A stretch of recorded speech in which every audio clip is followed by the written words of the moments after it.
so every day I sat down, and there was a certain amount of trust in this that somehow, I didn't know how, but that things would work out for me. So every day I sat down at my table in my living room, living in uptown Minneapolis at the time, and I worked on, you know, on these different pieces. I know I made that one during that period, I think, and I just worked on this, and for, you know, the chaotic thoughts, the negative thoughts that you have, the fear of how things are going to work out.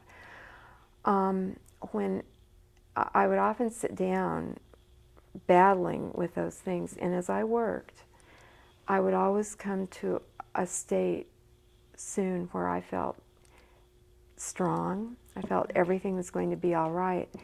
And I think, you know, as I reflected on that later, I realized that I was, the act of creating something was balancing out my mind, but it was putting me in touch with what is creative in myself, and which is really, you know, that's the part that can save you, that can help you, you know. And so, and it did eventually. It strengthened my sense of intuition about what I should do and where I should go, and it really is the reason I ended up here in Louisiana after a few months. So what did bring you here? I came to Festival International. Because you're not from here. I'm not from here, no, although my former husband did his PhD in English literature here in the 90s, and so we lived here for three years. And so while I was in Minnesota, and, you know, it was going from winter to spring, but spring is very late there, and I came down here to Festival International because a friend invited me, and I'd been away from Louisiana, hadn't lived here for 8 years, but I had friends here that I'd stayed in touch with all that time. One friend I had stayed in touch with without seeing her for 7 years, and yet we stayed very good friends. And I decided after I left Festival International, it just felt so good to be here, and I loved what was happening here, and I decided that it just seemed like this was the place I should be. And it's interesting that we're having the interview right now, because just a week ago, weekend before last, a friend of mine who lives in Pittsburgh area now, who actually was the chair of the English department at the university in St. Paul, Minnesota, where I had adjunct taught English. She came and visited me. We both left Minnesota since we knew each other there. And she came and visited me last weekend and enjoyed things like the 7 Mile yard sale and Dwyer's for breakfast and things like that. And she said to me, she said, Deborah, this is the right place for you. You know, it was a good place to come. And so, you know, in a sense, it was that balancing that hopefulness that the creative work. And you know, there's not room in our minds for two conflicting thoughts at one time. And so, if we can get beyond the turmoil to a place of peace, the turmoil can't exist anymore. Yeah. And so, it's just wonderful.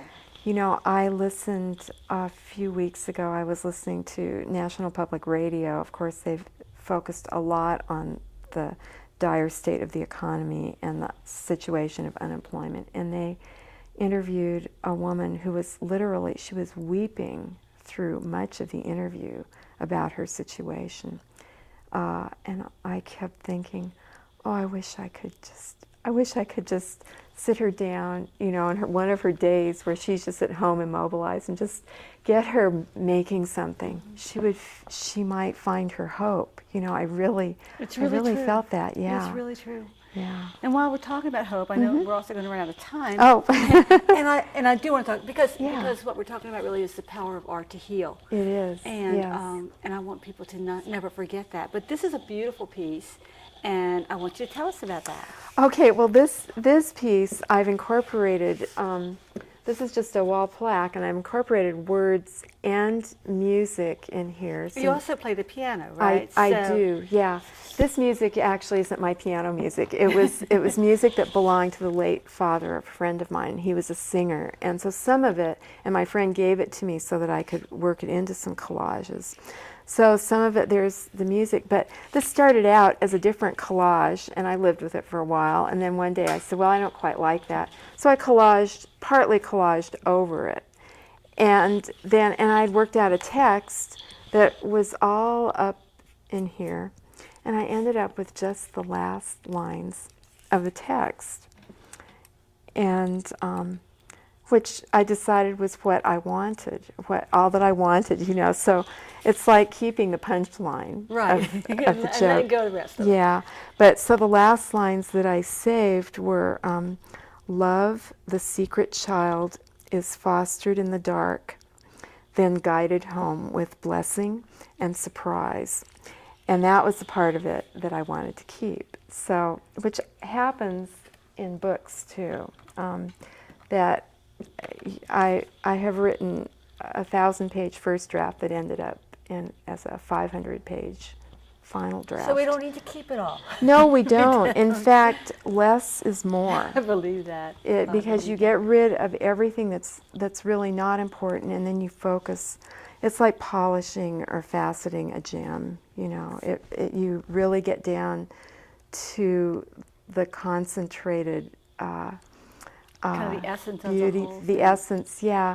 And you also save people a lot of time having to wade through all of that. But they might not finish all of it. No, they might read not. 1,000 pages, but they might read 500. Right. We only have like about a minute and a half left, Deborah. Is there anything you want to just kind of say in summation of this, in terms of, can people just pick this up? Are there classes? Well, I guess what I would say, in some sense, this is so simple. I don't paint like your daughter does, but I make, I'm using scissors and paste. I have refined and developed a technique that I learned when I was 5 years old. Everything we learned in kindergarten. Yeah, yeah. But yesterday somebody asked me posed the question, which I think is a very good question for anyone to ask themselves, and that is, what do you create? How do you create? Because I think the important thing is to be creating, whether you're creating a meal or a home or a scientific theorem, yeah.